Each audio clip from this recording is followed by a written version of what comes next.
বাপ তোরা আমার সামনে আয়, তোদের পাওগুলা মেলা দে।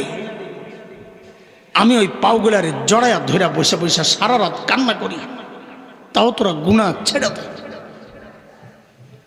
গুনাহ ছেড়ে দে, গুনাহ ছেড়ে দে বাবা, গুনাহ ছেড়ে দে। হইছে তো, থামেন নাই, আর কত করবে? কম করা হয় নাই তো, কম তো করা হয় নাই।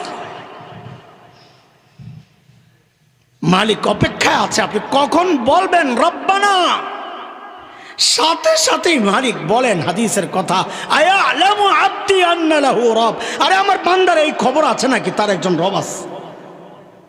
বলে আছে বলেই তো ডাক দিস। কি চায়? মাফ চায়, যা দিলাম মাফ করে। বান্দা যদি জানতে চায় মালিক আমার তো গুনাহ অনেক, মাফ করবেন কত, তো বহু হাদিসের যা মূল আসে নির্যাস, জবাব আসে, জবাব মাফ করব কত? ও বান্দা তুই গুনাহ করছস যত। এমন মালিক থাকতে যারা গুনাহ লইয়া ঘুমাইতে যায় ওদের মতো বোকা কে আছে? এমন মালিক থাকতে যারা গুনাহ নিয়ে নিয়ে ঘুরে ওদের মতো বোকা কে আছে?